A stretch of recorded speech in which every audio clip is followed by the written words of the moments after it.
morning friends, my name is Mihir and today we are going to have lecture on concurrent control. So concurrent control or real-time control is the control in which corrective action or adjustment are made during the process. Okay, concurrent यानी कि पहले तो आपको पता करना है कि उसका मीनिंग क्या है। कॉन्करेंट और सिक्वेंशियल ये एक दो अपोजिट थिंग्स है।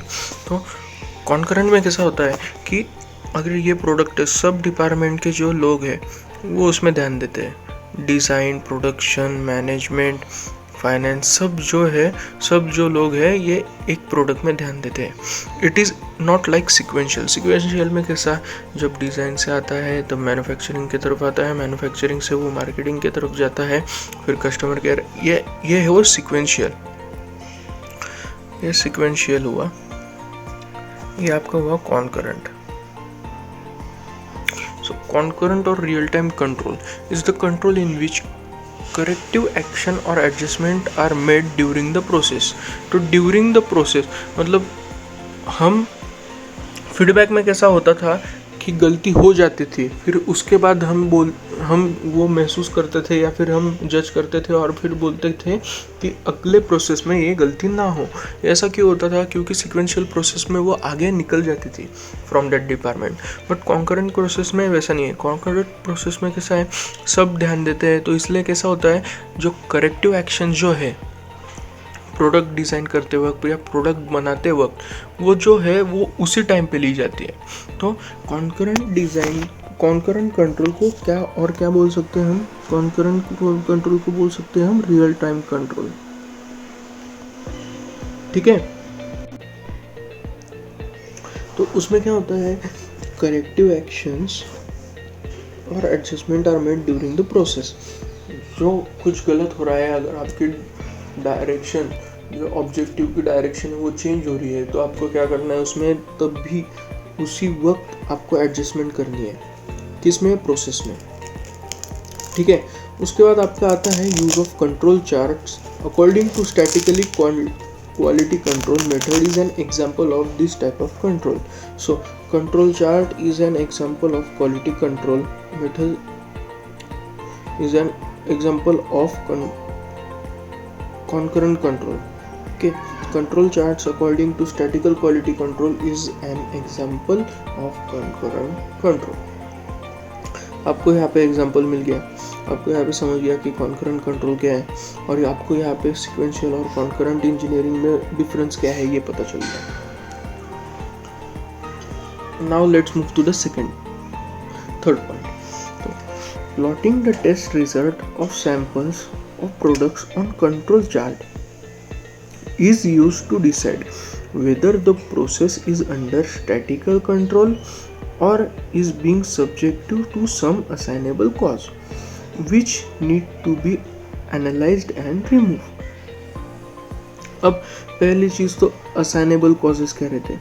So there are two types of causes. एक असाइनेबल रहती है और एक रैंडम रहती है। तो असाइनेबल क्या रहती है? असाइनेबल वो चीज़ें रहती है जो चेंज करके हम क्वालिटी बढ़ा सकते हैं। पर रैंडम क्या रहती है? रैंडम चीज़ें वो रहती है जिसे हम कम नहीं कर पाते, या जो डिज़ायर्ड नहीं है, जो अनडिज़ायर्ड है, मतलब दोनों अनडिज़ायर्ड है, पर जो हम कंट्रोल नहीं कर सकते, जो हमारे हाथ में नहीं है उसका कंट्रोल। तो वो चीज़ें क्या है? वो है नॉइज़, उसके बाद आता है वाइब्रेशन। ऐसी जो छोटी छोटी चीज़ें हैं वो होते हैं हमारे रैंडम कॉजेस।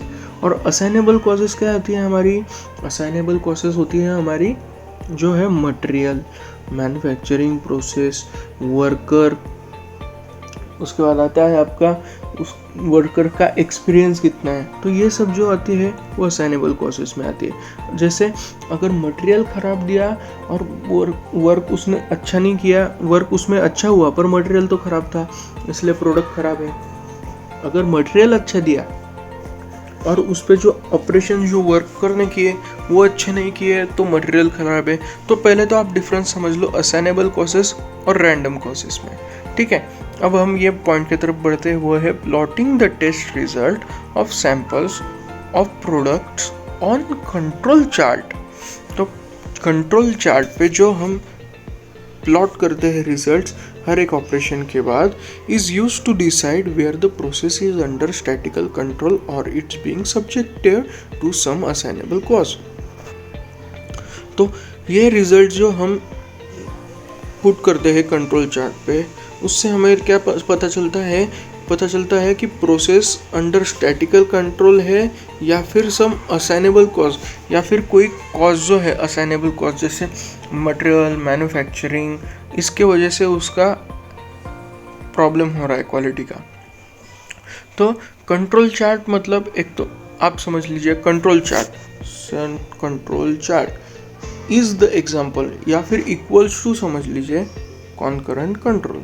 तो कंट्रोल चार्ट जो है हमारा एक टाइप का चार्ट होता है, उस पर हम जो सब ऑपरेशंस की जाती है प्रोडक्ट पे वो लिखते हैं। अब वो ऑपरेशन लिखते लिखते हम मेजरमेंट्स वगैरह सब लिखते हैं, उसके क्या कॉजेस है, वो क्या नेगेटिव इफेक्ट दिखा रहा है, माने कि हमें डिजायर्ड ये है पर उसमें ये निगेटिविटी आ रही है, तो ये सब जो है हमारा वो दिखता है कंट्रोल चार्ट पे। अब कॉन्करेंट कंट्रोल में हम तब के तब एक्शन लेते हैं, मतलब जब प्रोसेस चालू रहती है तभी हम करेक्टिव एक्शन लेते हैं, इसलिए हमें पता चलता है कंट्रोल चार्ट से कि ये कॉज किस वजह से हो रहा है, ये असाइनेबल कॉज है, रैंडम कॉज है, या फिर स्टैटिकल कंट्रोल, या फिर कौन सा कॉज है, किसके वजह से हो रहा है। और ये सब एनालाइज होता है और फिर वो जो कॉज जो है वो रिमूव करते हैं। ठीक है, तो ये था आपका पहला था आपका कॉन्करेंट कंट्रोल क्या है, दूसरा था आपका कंट्रोल चार्ट मतलब कॉन्करेंट कंट्रोल का एग्जांपल, और जो तीसरा है आपका वो है प्लॉटिंग द टेस्ट रिजल्ट। ठीक है, मतलब कॉन्करेंट कंट्रोल चार्ट कैसी हेल्प करता है कॉन्करेंट कंट्रोल की, ये आपको थर्ड पॉइंट में बताया गया है। अब जो आपका फोर्थ पॉइंट क्या है आपका, similarly by studying the trend of the plot it can be judged whether the products are trending to go or out of control limits। ठीक है, तो सिमिलरली जो ट्रेंड ऑफ द प्लॉट्स रहती है, जो प्लॉट्स रहती है उनमें हम पता कर सकते हैं कि जो प्रोडक्ट्स ट्रेंडिंग टू गो है या फिर कंट्रोल लिमिट्स के बीच में है।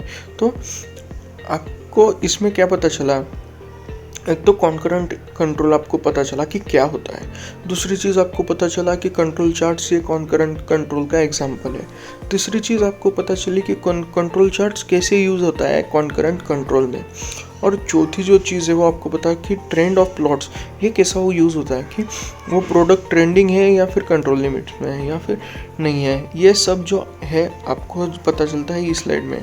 तो मैं अब फिर से वो रेड से मार्क करूँगा कि आपको याद क्या रखना है।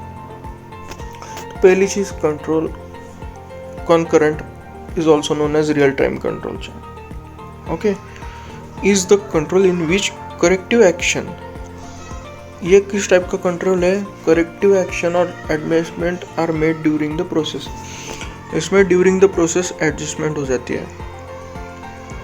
सेकेंड पॉइंट था हमारा कंट्रोल चार्ट्स